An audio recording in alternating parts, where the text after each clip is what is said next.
اگر روزمرہ کی پریشانیوں نے آپ کو الجھا رکھا ہے تو یقین کریں استغفار ہم سب کا سہارا ہے اور یہ ہماری زندگیاں بدلنے والی روحانی طاقت ہے۔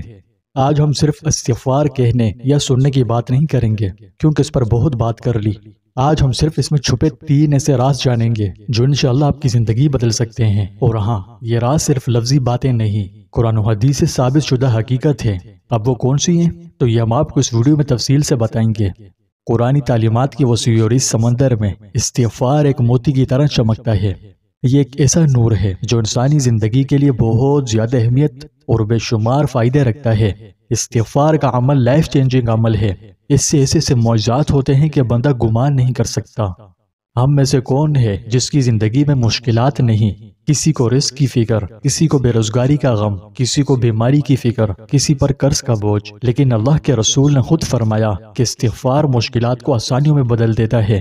چنانچہ حضرت عبداللہ بن عباس رضی اللہ تعالیٰ عنہ روایت کرتے ہیں کہ رسول اللہ صلی اللہ علیہ وسلم نے فرمایا، جو شخص استغفار کو لازم پکڑ لیتا ہے اللہ اس کی ہر پریشانی دور کر دیتا ہے، اس کے لیے ہر تنگی سے نکلنے کا راستہ بنا دیتا ہے اور اسے وہاں سے روزی پہنچاتا ہے جہاں سے اس کا گمان بھی نہیں ہوتا۔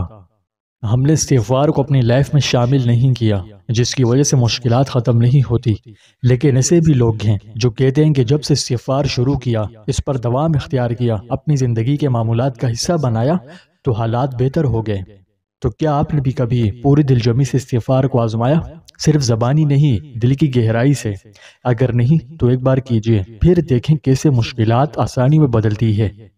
دوسرا راز یہ ہے کہ اکثر لوگ کہتے ہیں کہ ہمارا رزق بڑھتا ہی نہیں، برکت نہیں، پیسے آتے ہیں مگر پتہ نہیں کہاں چلے جاتے ہیں، تنگی ہے اور سمجھ نہیں آ رہا کیا کریں۔ تو دوستوں، قرآن میں سورہ نوح کی آیات میں اللہ تعالیٰ فرماتا ہے، اپنے رب سے معافی مانگو، وہ یقیناً بڑا معاف کرنے والا ہے۔ وہ تم پر آسمان سے خوب بارشیں برسائے گا، تمہیں مال اور اولاد سے نوازے گا، تمہارے لیے باغات پیدا کرے گا اور نہریں جاری فرمائے گا۔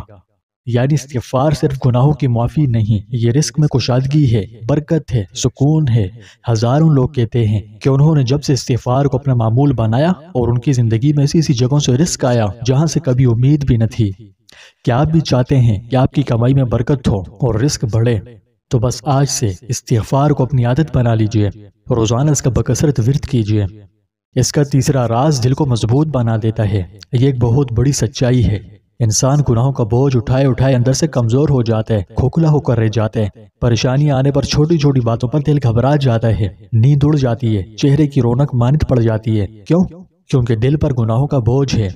لیکن جیسے ہی بندہ استغفار کا وظیفہ کرتا ہے تو وہ بوجھ دور ہونے لگتا ہے، روح میں سکون اترنے لگتا ہے، دل کو اللہ کی قربت کا یقین ملتا ہے، اور پھر اس سب کے نتیجے میں دل بہت مضبوط ہو جاتا ہے۔ حضرت علی کرم اللہ وجہہ کا فرمان ہے، گناہ دل کو بیمار کر دیتے ہیں اور استغفار دل کی دوا ہے۔ یہ ایک ایسی دوا ہے جو آپ کے دل کو شفا بھی دیتی ہے، دماغ کو پرسکون کرتی ہے اور روح کو بھی تر و تازہ کر دیتی ہے۔ یہ سب سننے کے بعد سوال پیدا ہوتا ہے کہ استغفار کیسے کیا جائے اور کیا روزانہ کا کوئی خاص طریقہ ہے؟ تو دیکھیں، ایسی کوئی بات نہیں۔ استغفار میں آپ کوئی سے بھی کلمات پڑھ سکتے ہیں، چاہے تو استغفر اللہ الذی لا الہ الا هو الحی القیوم واتوب الیہ، یا استغفر اللہ، یا استغفر اللہ ربی من کل ذنب واتوب الیہ۔ یہ کوئی سب استغفار آپ چاہیں جو آپ کو آسان لگے آپ پڑھ سکتے ہیں، ٹھیک ہے؟ اور پڑھنے کا کوئی خاص طریقہ نہیں ہے، آپ جہاں چاہیں پڑھ سکتے ہیں، جس بھی جگہ چاہیں، چاہے گھر پر ہوں چاہے مسجد میں، ہر جگہ اس کا ورد کیا جا سکتا ہے، ٹھیک ہے جی؟ اور وضو بغیر وضو دونوں حالتوں میں یہ پڑھا جا سکتا ہے، لیکن کوشش کیجیے دن میں کم از کم 100 بار لازمی پڑھیں اور کسی بھی وقت پڑھ سکتے ہیں، ٹھیک ہے؟ چاہے تو صبح بیدار ہونے کے بعد یا رات سونے سے پہلے، یہ چلتے پھرتے کام کرتے ہوئے بھی زبان کو اس کے ورد کی عادت ڈالیں، اور یہ یاد رکھیں صرف زبان نہیں، ساتھ دل سے بھی کہیں، یا اللہ میں واقعی تیری طرف پلٹ آیا ہوں، مجھے معاف فرما دے۔ یقین کریں دوستوں، آپ کی زبان کا ہر استغفار آپ کے دل کو، آپ کی تقدیر کو اور آپ کی زندگی کو بدل دے گا انشاءاللہ۔ تو میرے محترم دوستوں، استغفار کو چھوٹا نہ سمجھیں، یہ وہ خزانہ ہے جو اللہ نے اپنے پیارے محبوب کے صدقے ہم سب کو دیا ہے۔ تو اب اس کا لازمی تقاضا یہی ہے کہ اسے دل سے اپنائیں اور ان تینوں رازوں کو اپنی زندگی میں حقیقت بنتے دیکھیں۔ دعا ہے اللہ ہم استغفار کا پکا عادی بنا دے، ہماری مشکلاتوں کو آسانیوں میں بدل دے، رزق میں بے حساب برکتیں عطا کرے اور ہمارے دلوں کو سکون و مضبوطی عطا کرے۔ کامنٹس میں آمین ضرور لکھیں۔